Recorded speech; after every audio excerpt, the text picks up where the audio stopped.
Hello and welcome to Blogging for Programmers. My name is Lewis Davidson, and I'm going to talk to you over the next 20 to 700 episodes and just talk about tips for getting into blogging, keeping into blogging, and how you do the best job at blogging.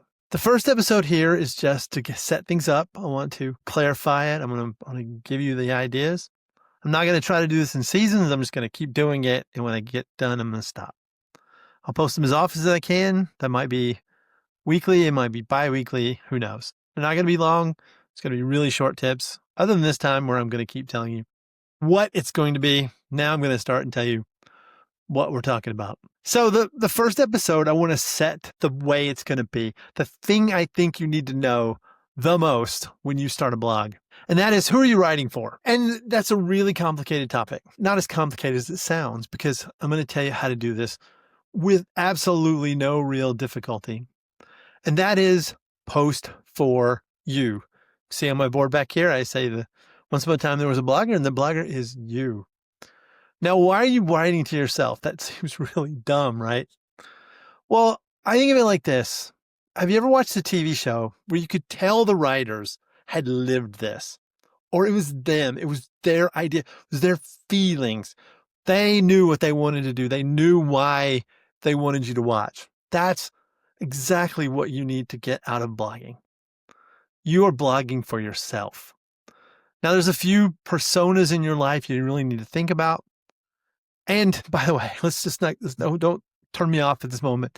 I'm not saying you don't write for others at all, but your most important audience member is you, because you want to post your experiences or what you want your experiences to be. For example, we're going to start with past you. Sometime in the past, 10 minutes ago, 10 years ago, sometime, you needed to learn something. You needed something in your life to kick you. You needed to be told, I need to get blogging. You need to be told, I need to be writing better SQL. I need to be writing better code. I need to use AI. I don't usually use AI. There's all sorts of things that people may need to hear. So you want to share that with them. Your goal as a writer is to share that with people, but share it for yourself. And this can be really complicated because my life is so much different than other people's lives. Some people have had different things happen.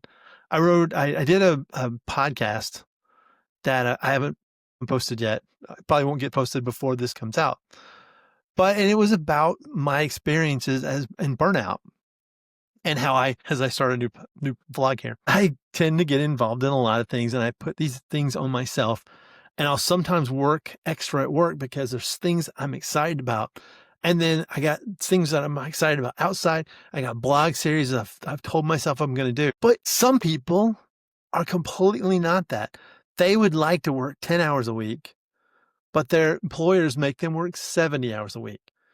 So I don't want you to ever say, ram your life down people's throats like you are the way, because there's so many different ways to do so many different things.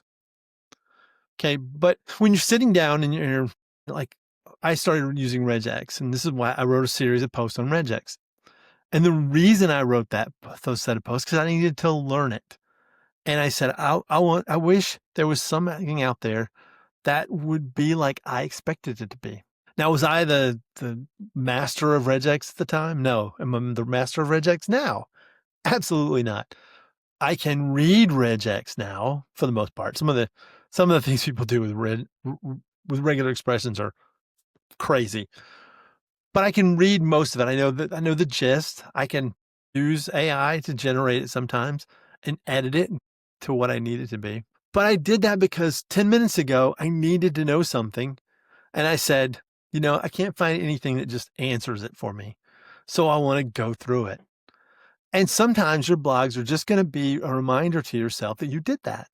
And you're going to be telling someone else, this is what I went through. You need to do the same thing.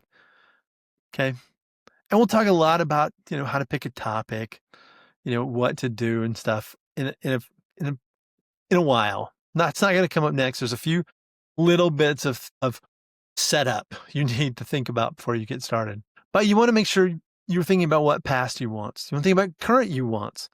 You want to learn something new. So current you says, as I said with regex, or I'm gonna go back and do the same thing with window functions sooner or later in SQL Server. You want to dig into some topic. You want to get better at something. So current you needs to get better. As you write that down, you're helping other people to see that you don't know everything and it's okay to not know everything, but you're also showing them how you did it and they can follow along and they can learn from it.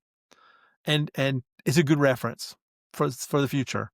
Sometimes you'll write these posts that are like things I didn't know, and you'll realize as you go through them, you didn't actually know even when you started writing. And that is completely okay because you're writing for yourself and other people are going to see that energy from you writing to yourself. And then future you. I promise you there will come a day when you go, how did I do that?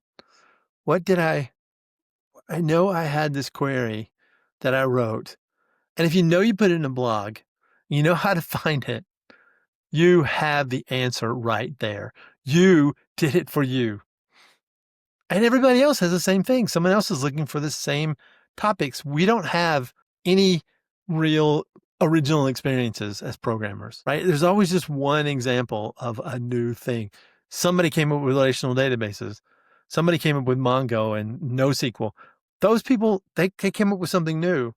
Most people just use their products and we use the things that we're given, or maybe we add to it if we're like in the Postgres community.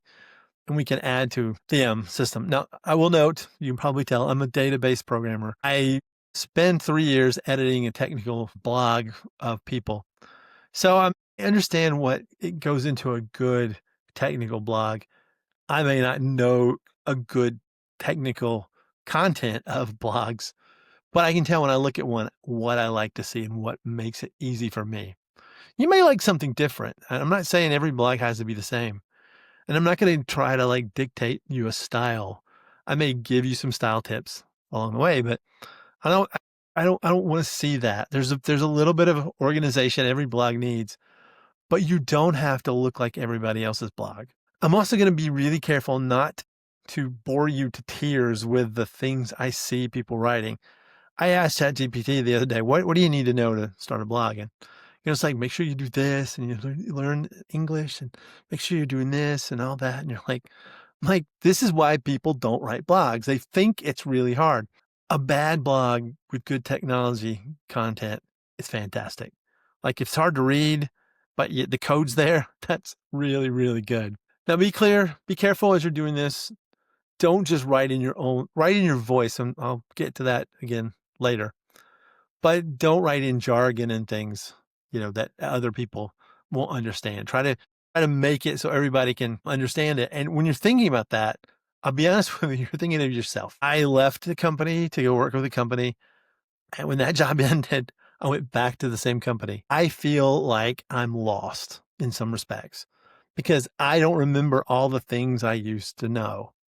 Now, when I touch it, I get there and I'm like, oh yeah, this is how it works. And I know how I built things and I know how to code, so I can catch up that way. But there's so many little things that I don't remember because it's 3 years.